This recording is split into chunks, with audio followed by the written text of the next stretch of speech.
അഫ്ഗാനിസ്ഥാനിൽ 2021 ഭരണമാറ്റത്തിന് ശേഷമുണ്ടായ ഏറ്റവും രൂക്ഷമായ സംഘർഷത്തെ തുടർന്ന് തുർക്കിയുടെ മധ്യസ്ഥതയിൽ പാകിസ്ഥാനും അഫ്ഗാനിസ്ഥാനും തമ്മിൽ പലതവണ കൂടിക്കാഴ്ചകൾ നടത്തിയെങ്കിലും വ്യവസ്ഥകളിൽ ധാരണയാകാത്തതിനെ തുടർന്ന് ചർച്ചകൾ വഴിമുട്ടിയ നിലയിലാണ്. ആശങ്കകൾ പരിഹരിക്കാൻ താലിബാൻ വിസമ്മതിക്കുന്നതാണ് പ്രശ്നപരിഹാരത്തിന് തടസ്സമെന്നാണ് പാകിസ്ഥാന്റെ ആരോപണം. തെഹ്രീകെ താലിബാൻ പാകിസ്ഥാനെതിരെ കർശന നടപടി സ്വീകരിക്കുക, തീവ്ര TTP ഭീകരരെ പാകിസ്ഥാന് കൈമാറുക, തർക്കമുള്ള അതിർത്തി മേഖലയായ ഡ്യൂറന്റ് രേഖയിൽ സംഘർഷം വ്യാപിപ്പിക്കില്ല എന്ന് ഉറപ്പു നൽകുക, അതിർത്തി കടന്നുള്ള ഭീകരവാദം തടയാൻ ബഫർ സോൺ സ്ഥാപിക്കുക, വ്യാപാരവും ഉഭയകക്ഷി സഹകരണവും സാധാരണ നിലയിലാക്കുക എന്നീ വ്യവസ്ഥകളാണ് അഫ്ഗാൻ ഭരണകൂടത്തിന് മുന്നിൽ പാകിസ്ഥാൻ വച്ചിട്ടുള്ളത്. വ്യവസ്ഥകൾ അംഗീകരിക്കുക അല്ലെങ്കിൽ ഭരണമാറ്റത്തിനുള്ള പ്രചാരണം നേരിടാൻ തയ്യാറായിക്കൊള്ളാൻ അഫ്ഗാനിസ്ഥാനിലെ താലിബാൻ ഭരണകൂടത്തിന് പാകിസ്ഥാൻ മുന്നറിയിപ്പ് നൽകിയിട്ടുണ്ടെന്നാണ് ഉന്നത വൃത്തങ്ങൾ വ്യക്തമാക്കുന്നത്. തുർക്കിയാണ് പാകിസ്ഥാന്റെ സന്ദേശം താലിബാന് കൈമാറിയത്. 2021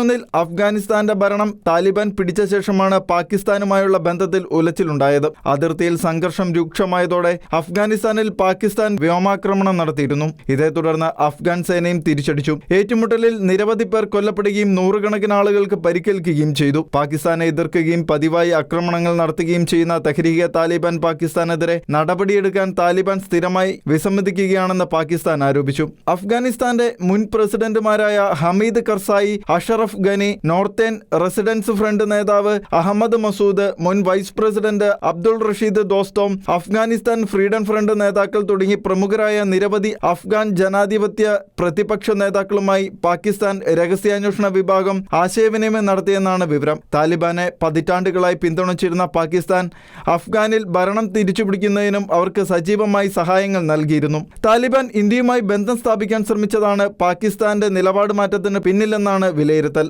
ഇന്റർനാഷണൽ ഡെസ്ക്, ഷെഖേന ന്യൂസ്.